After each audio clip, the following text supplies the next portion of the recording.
Hey!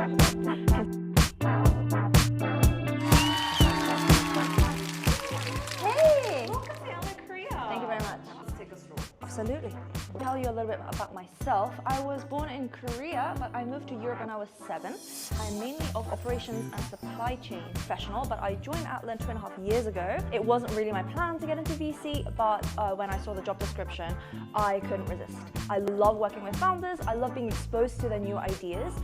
So in the 2.5 years, I've worked with so many different founders, heard about their ideas, and it's been an absolute delight working with them.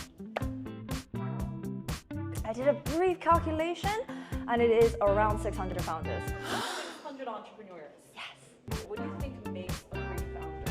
Oh, I'll give you 3 tips. The first one, an idea is great, but until it is executed, it is always an idea. So really, it is so important to chat about your ideas with anyone and everyone who is willing to listen and to chat about it and give you any kind of feedback. Secondly, what I always tell our founders is 1 + 1 = 3.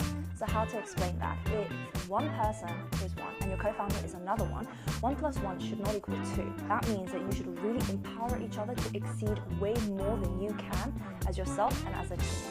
And that is what I always tell our founders, to find a co-founder that is going to push you to the next level instead of someone who's just going to do the bits that you can't do. Third lesson, go out there and try it. Until you try it, you don't know. Anything that lives in slides will never come to life until you really go out there and find it.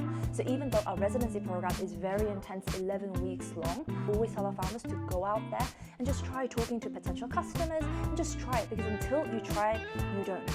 What would you tell them? Oof.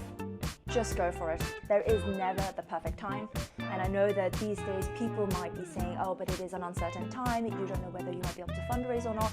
But actually, for those who are just still trying to validate their idea and pitch practice, this is the best time. When there is not much cash flow going on, this is the time to find your co-founder and start brainstorming. Because by the time you have some sort of a product that you would like to launch, hopefully the market will have recovered and there will be plenty of investments coming your way. So really don't delay it. There is never going to be a good enough time. And if you don't try it, you will never know. Don't have a regret. Quite a few things, but the main thing being the grit and the resilience. The number of founders that I have worked with that over time and time again have invalidated their idea and become discouraged, right? Because they came in with that one idea, and if something doesn't work out, they're like, well, what else am I going to do? That is the differentiator point between what makes a founder strong and not, and it is the ability to pick themselves up and try it again. I mentioned, an idea is just an idea until you really try it out. And that's why the residency is perfect, because you're put in a cohort of so many other amazing founders who have just as equally great ideas. And you're already in that community, so if you try and talk to the founders and you find another idea, if you have the grit and the resilience, you're really able to push yourself to the next step.